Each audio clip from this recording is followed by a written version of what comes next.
I am not expendable. And though you think I'm dispensable, I regret to inform you that my life matters. Well, actually, scratch the regret, because I'm not sorry to let you know that my skin color shouldn't be enough to put me in a chokehold.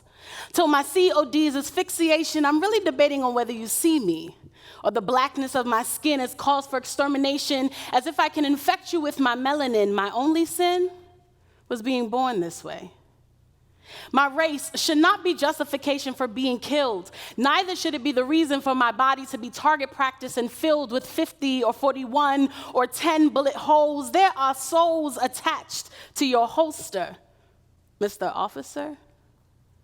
It would be a little bit better if we could confine it to the police force, but they aren't the only source of the black and brown genocide. Even common folk are desensitized to life as they try to rectify what they believe to be invasions by invading skulls with shotgun pellets. We operate in a system where overzealous citizens determine innocence. Therefore, it's no coincidence that the significance of a hoodie, Arizona, and Skittles are mysterious, but I am serious.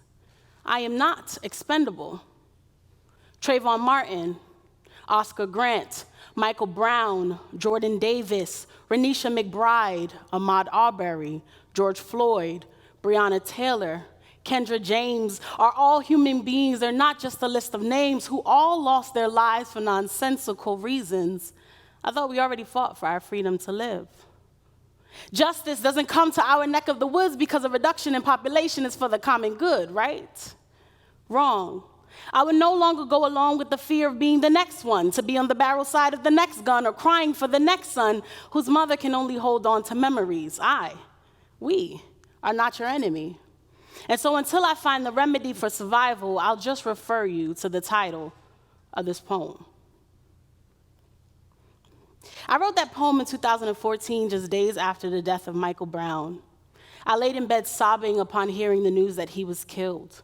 I scrolled through my Twitter feed, reading about him being shot, hands up in the air, body left in the street, bleeding for hours.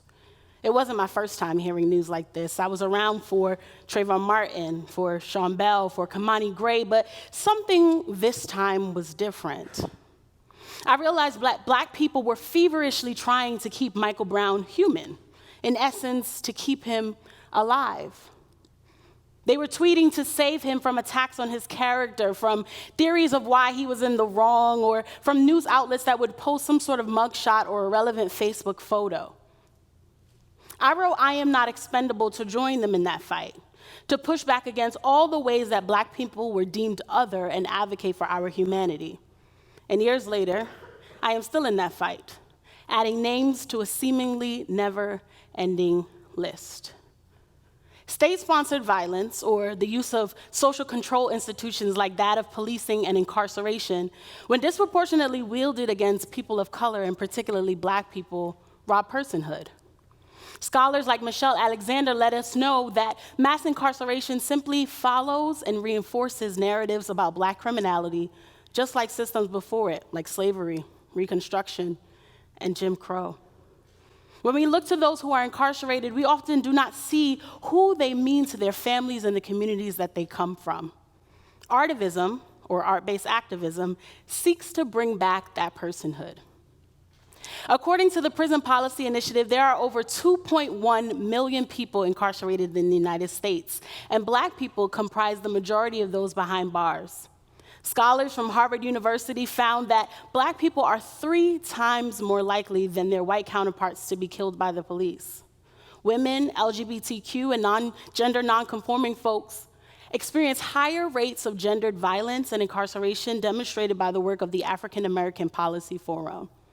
Last year, the world watched for almost 9 minutes as George Floyd was slowly killed, eerily echoing the words of Eric Garner, and poured out into the streets for one of the largest social protests in history in the midst of a global pandemic.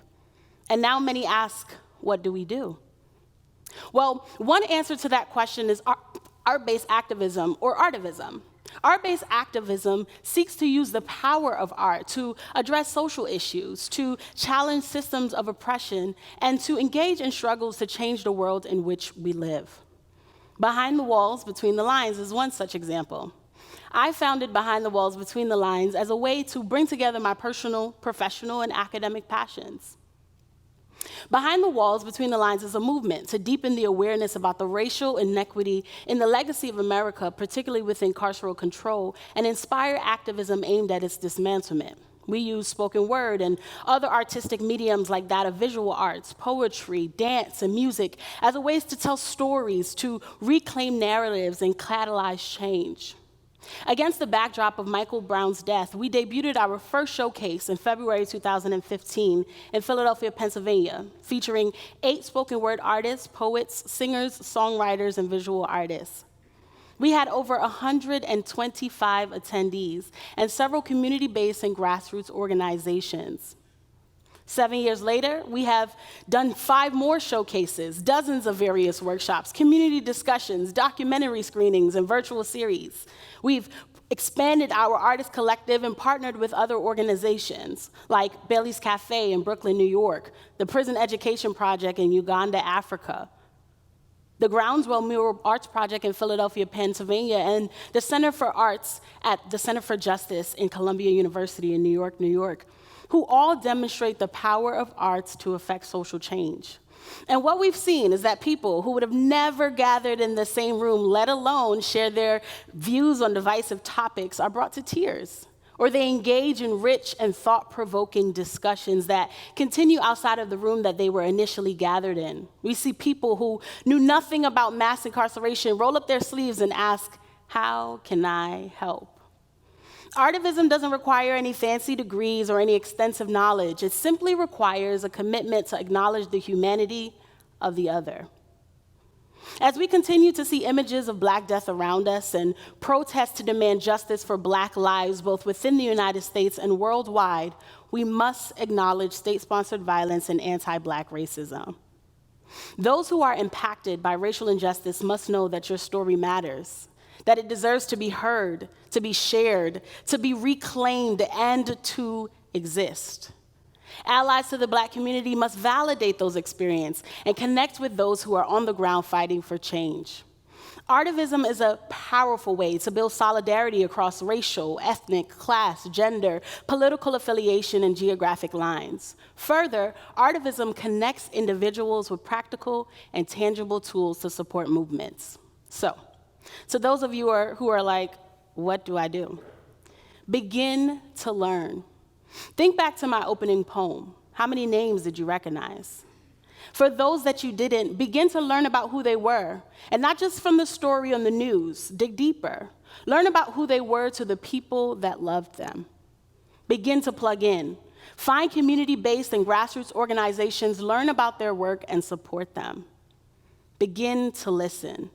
Attend demonstrations, plays, showcases, or any other kind of art-based activism, and learn about their perspectives. What can you bring into your everyday life from that space? Ultimately, believe that you can make a difference. Black people are not expendable. Let's create a world where that is true. Thank you.